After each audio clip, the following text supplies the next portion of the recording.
ba kitang aking kalikasan? Kilala kita yun.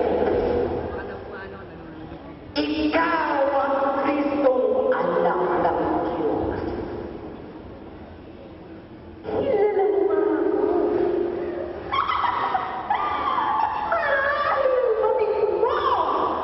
Ang lakas ng aking kapangyarihan. Sama-sabi mo! Sige, Jesus! Paano mo sila kukunin sa aking mga kamay? Di mo ba napapansin? Labis na magaling sa akin. Kumahanap ka na sila! Saksaban! Sagumpay ako sa pagsira ng kanilang kapalaran.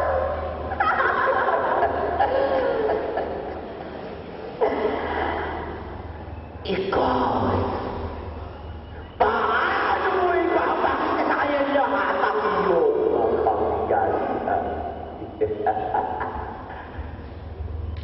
Yan naman ako ng halimbawa. Maliit. Heto. Alam ko ka.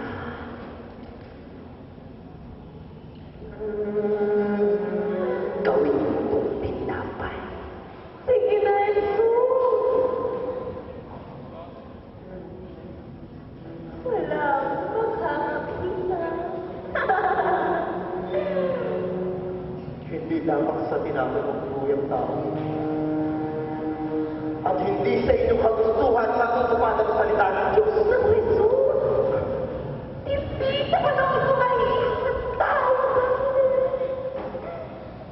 Sa pagkain na mabubuhay ang tao! At sa makikipaglaban ito sa sulong ng kanyang panahon. Kilalanin mo ako. Kilalanin mo ako. Nasa aking kapangyarihan ang iyong tagumpay.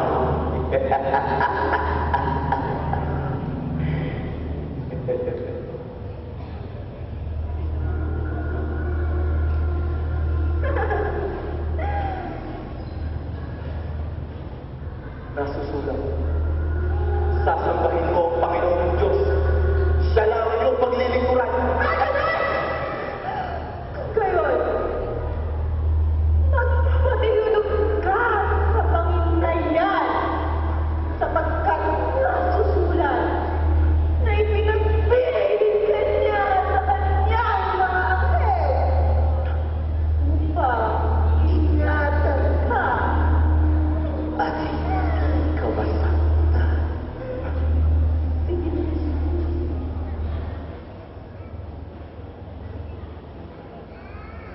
Layuan mo ko, Satanas!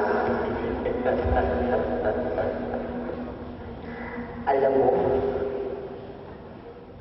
sa akin hindi ka magsisirang ng ganyan. Mapapasayo ang sanlibutan. Kaya kong ibigay sa iyo ang lahat ng Diyos. Lahat ng matatanaw ng iyong mga mata ay maibibigay sa iyo. Magpaniran na ka lang.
mga kaibigan, lalapit na ang takdang araw para sa kabayan ng buwis.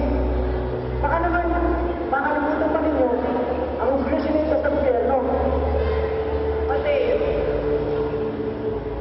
hindi namin tatagyan ang aming kababayan ng buwis.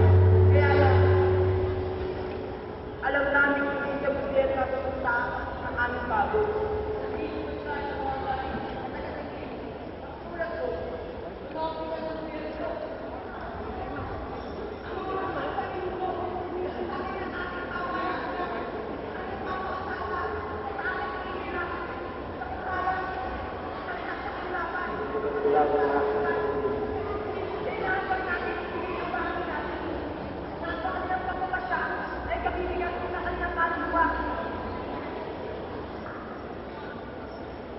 Ako si Jesus.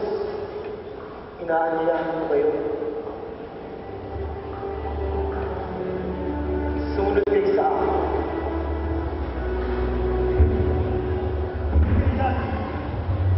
Kailan na yan tayo naginawa?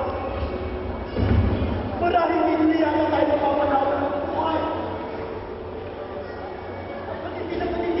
Ang panilin sa amin ng mga mababang kami. Pati na rin ang mga magagawa.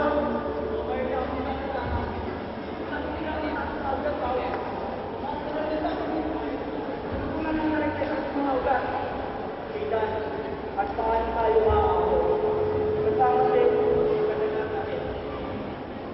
Sa gitna ng iyong agang-agang, kayo aking tinatawagan. Halika kayo. Sumunod kayo sa akin.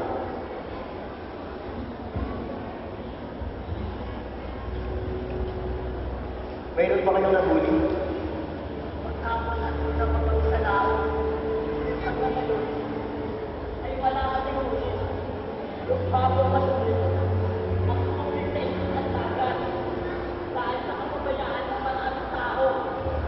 Hindi yata nila nababatid ang epekto nito sa darating na henerasyon. Pedro, sumunod kayo sa akin at gagawin mo kayong mga lakayan ng tao. Maestro! Maestro!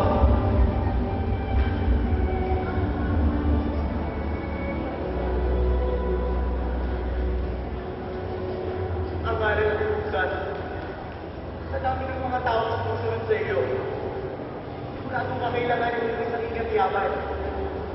Nais ko maging kabilang sa iyong mga kasama.